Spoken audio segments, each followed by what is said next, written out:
Well, how are you, Brian? I'm good, Rich. Thank you very much. Where's Kawhi Leonard right now? Where is that man? What's going on? It's essentially what I'd like to Somewhere know. in somewhere in LA, I believe. Okay, so somewhere in Los Angeles.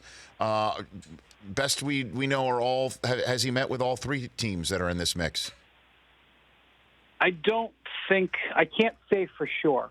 I feel relatively confident, and relatively confident probably shouldn't say it on the radio. So I don't know, but Oh, it's sports talk radio, relatively Brian. confident. Just spitball it. Go for it. Relatively confident that he's met with the Clippers and Lakers, but Right. this is unlike in 2019.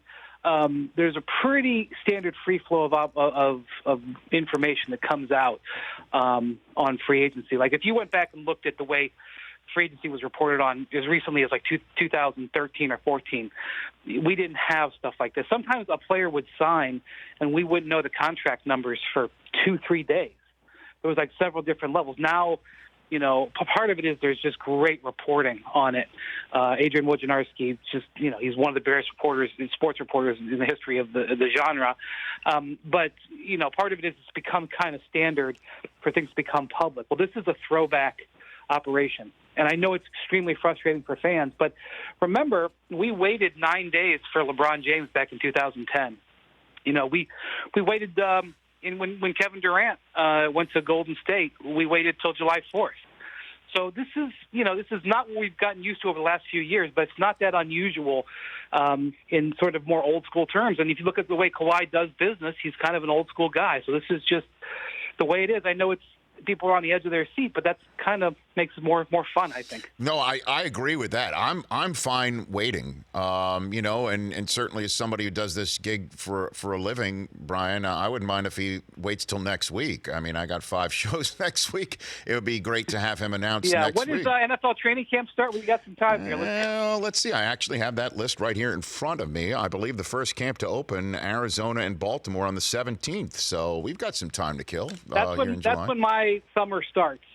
Was when the football starts flying through the air. Is when my summer starts. So I'm counting down, baby. When the ball gets more oblong is when you get head to vacation time. They forget my name at ESPN. They won't even know I exist. Well, I mean, Kawhi could change all that, but So let me ask you this: is it possible there's a fourth team in that we don't know about? No, I don't think so. I think it's a 3-team race. I think it's a complex decision for him because I think all three are pretty different. And I think that's one of the reasons why he might be taking some time here. Is I think if he's going to make this choice, it's really going to be an important moment in his career. And when he meets with these teams, there's a lot to go over, especially if, when you're meeting with the Lakers, especially. This is why I've tried to explain to people. There seems to be this feeling that the Lakers have some sort of advantage because they've been very active lately. They've added Anthony Davis, and they've, wiped out the rest of their roster to open the cap space. What really has happened is they've just changed everything recently. They recently changed their training staff. They recently changed their head coach. They recently changed their front office structure. So Kawhi Leonard, as he's been thinking about this over the last 6 months, he knows everything that's going on in Toronto. He was there. He knows what the Clippers have. He's aware the Clippers were recruiting him for months on end. He knows everything about Doc Rivers. He knows their roster. He knows their structure of management. Jerry West. The Lakers are all new. So one of the reasons why he's going to do information gathering on the Lakers is because he didn't have a lot of information. And I think one of the things that's happened is as he's gathered information, there's been this sort of rush to judgment that means he's going to go play for them. And he wants to talk to Magic Johnson. Oh, he must be going to play for them. No, he wants to talk to Magic Johnson because he wants to know what the hell is going on with that organization. Now, he may end up doing that. He may end up being, satisfied with what he hears and be excited about it. But that's one thing that I've noticed in this last week is people are confusing, activity with accomplishment. And I think that's something you should think about as you try to figure out what Kawhi's thinking. Well, there's also a lot of Brian Windhorst from ESPN here on the Rich Eisen Show. There's also a lot of whispers coming out of the Lakers organization that the folks that he's talked to, LeBron and Magic, are their aces in a hole because they're LeBron and Magic, and also that LeBron and Magic have indicated to all those who are interested in that place that they've gotten the positive vibes from Kawhi. Why are we, if you're not supposed to talk about Fight Club with Kawhi Leonard, why are we hearing about the Fight Club conversations with the Lakers and Kawhi Leonard so much? We haven't heard about anything else. I don't know if that's true, Rich. I mean, just to put it this way, I keep hearing all of these things about Kawhi, and I go to investigate them, and I can't prove any of them are true. Just can't. Again, that's not normally where we are. In today's day and age, we hear a rumor, usually between myself, Zach Lowe, Ramona Shelburne, and Adrian. We normally can run it down pretty quick. Between us at ESPN and our connections, and even Stephen A., there's not that many people we can't get to. We're not getting information here. I'm just trying to be honest. So I don't feel confident in anything that has come out there yet about him at all. Doesn't mean it's not true. We just can't prove it. So then let's get to the analysis portion of this then. Which team, if they are left empty in the Kawhi sweepstakes, which plan B is the worst case? Which team would have the biggest problem with a plan B in this? Toronto. I mean, other than the fact that they're holding the trophy. I mean, it's going to be disappointing. I sort of compare it to, the Cavs in 2016. The Warriors land Kevin Durant 3 weeks after they won the title, and it was a real bummer for them and kind of signaled their end of chance to be a champion again, but they were still holding it, So the Raptors have no functional way to replace him. They would fall out of championship contention. They might even start a rebuild because half their team is on the last year of its contract, and they have some good young players. I'm not saying they would start it immediately, but I think that they would consider starting it. They would be the biggest losers, other than the fact they have the trophy. So no one feels bad for them, and they shouldn't feel bad for themselves. Sure. But when you look at it from I spent about an hour yesterday with Patrick Beverley, who just signed a 3-year, $40 million deal to stay with the Clippers. And he was talking to me about his meeting with the Clippers when they made their free agent presentation to him. And he got offered more money to go elsewhere. He got offered $50 million to go play for the Kings, which is $10 million to a guy who hasn't made $100 million in his career. It's not nothing. And he was talking about how excited he is about the Clippers' plans and their options and the renovations that they're doing at their facility and the new arena that Steve Ballmer wants to build. Now, granted, he's on the Clippers team. I'm not expecting him to be critical. Sure. But, I mean, the Clippers have a very strong pitch. Now, the Lakers' pitch is, we are the Lakers, and if you join us, we could have one of the strongest triumvirates in the history of the game. I'm not debating that. I mean, it is incredibly compelling. And Kawhi grew up in Southern California when the Lakers were winning championships. He probably went to Staples Center and was in awe of the place, as I was the first time I walked in there in the early 2000s and watched a Shaq Kobe game. I still get goosebumps thinking about it.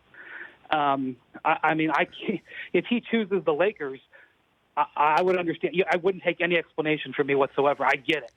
But the Clippers have a very, very, very compelling situation. And I know that it's very hard to believe that unless you've been really following the NBA over the last few years. But just about everything the Clippers done for the last 2 years has been pitch perfect. They've made great, smart, intelligent move after the other. They just made a terrific trade this week, and I'll bet the average NBA fan would have no idea what it is. They traded for Mo Harkless, who's a quality defensive player, and got a first-round draft pick just for taking him on. That's not exciting, but it's a really smart move. They've got their entire roster is made up of guys on great contracts. They have 3 extra first-round draft picks. They have 2 players who were all rookies this year that were on their team. They have the richest owner in American sports. They have a coach who everybody wants to play for. They have Jerry West in there. There's a lot. They play in Los Angeles. There's a lot going for them.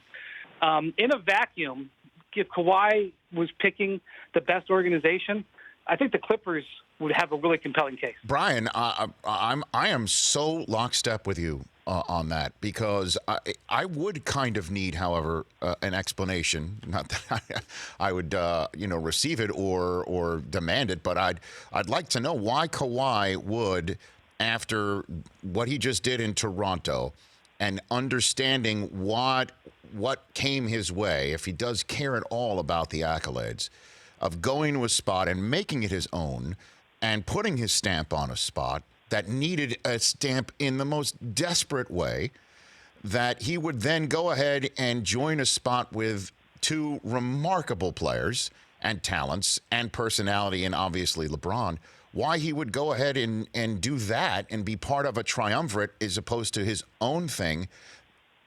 It would be the same thing for the Clippers in Toronto without the Canada part. It's the same thing. They're desperate for him. They're desperate for their own identity. They're desperate for the greatest player in the history of their franchise. And they would roll it out. I mean, and that's on top of everything you just said. I'm so lockstep with you as for the Clippers, period. Because America loves the Kennedys, and the kid who has the perfect SAT score, the extracurriculars, and the great essay sometimes doesn't get into Harvard when the legacy kid does. Because that's what it is. The Lakers are the legacy. And that's America. And, you know, the Clippers have done everything you possibly can right, but they're still the Clippers, and they always will be. Now, we just saw the Nets out. That's what I'm about to say. Okay? That 50-year script with the Nets joining the world in the middle of the 70s in the New York area, that just finally that script just got flipped after a half century, Brian. Period. Another period. Well, there. I don't want to make this too think PC, okay? Like something you would read in the New Yorker, but Kawhi holds the super team era in his hand right now. If Kawhi goes to the Clippers, the super team era is dead. We would have no super teams. Even the Nets, I know everyone's excited about them. They're not the same team that the Warriors were, or that the Heat were before them, or that even the Celtics were, or even that the Cavs were, which had 3 All-Stars at one time. They would not be that team. The Lakers and the Thunder, you look at the Thunder, they have 2 All-NBA players. The Lakers would have 2 All-NBA players. A bunch of teams, the Spurs have 2 All-Stars, DeMar DeRozan and LaMarcus Aldridge. There would be a way bigger feeling of parity in the league. Now, the Lakers are still going to be a compelling team. The Nets would still be compelling, but the super team era would essentially have been killed. Meanwhile, if Kawhi picks the Lakers, we may have the greatest super team we've ever seen. So he's holding it. I mean, I'm not saying he gives a crap about that responsibility, but as you're looking at the lay of the land, he's holding it. We've just seen Durant and Kawhi flip the Knicks-Nets thing on its head. If Kawhi, one of the most impactful free agents in the history of the game, I mean, right up there with LeBron and Durant, this is he's probably, 1C to those two. He picks the Clippers over the Lakers when the Lakers have a great team and an open roster spot sitting right there with the league wide open. I mean, the team that Kawhi picks is going to be the favorite to win the title. I'm not saying they will, but they're going to be the favorite. That's an incredible moment. He is making extraordinary wide-ranging decisions, wide-ranging implications, not only on this season, but on this era. There's no doubt about it. Brian Windhorst here on the Rich Eisen Show. Last one for you here. So the Lakers, what would their plan B be? I mean, Jared Dudley, there was a nice signing. A lot of folks here were talking about that yesterday. About it. That's a neat piece to add to the Lakers. What would their plan B be if Kawhi does not come here with all that money? Well, the one thing, if I was Anthony Davis, I would raise my hand and say, hey, did I sign that paperwork to give up that $4 million trade kicker? Because I'm not sure I give up $4 million to pay an extra $4 million to Andre Iguodala or, Jermichael Green. But I think Iguodala would get a buyout in Memphis. He'd be a strong candidate to join them. I think Marcus Morris, who is probably the most interested unsigned player, in my opinion. I think he goes to whoever doesn't get Kawhi. I think if he goes to the Clippers, if they don't get him, he goes to the Lakers. If they don't get him, that's his player. I think Rajon Rondo will be back with the Lakers. I think the only thing that's a question is what his salary will be. It'll be less if Kawhi goes there. It'll be more if Kawhi doesn't go there. And there's a handful of other, guys who are not bad additions. I could sit here and go on and on. I don't know if your listeners would care about me talking about the 8th or 9th guy. I mean, they could sign a guy like Ian Clark, who would be a nice addition. The Lakers would be able to field a very competitive team, but they get Kawhi. Again, it's potentially a historically great team that could run off a couple in a row. So, there's probably been at least, in my mind, 15-plus guys that I thought the Lakers would have liked to have signed that have gone off the board while they've been waiting. Even yesterday, Jeff Green. Jeff Green's a guy who's proven he can be effective alongside LeBron. He played the best game of his career in Game 7 in Boston 2 years ago, helped LeBron into the finals. He signs with Utah. That would have been a really nice addition for the Lakers. But it's worth waiting. They have to wait.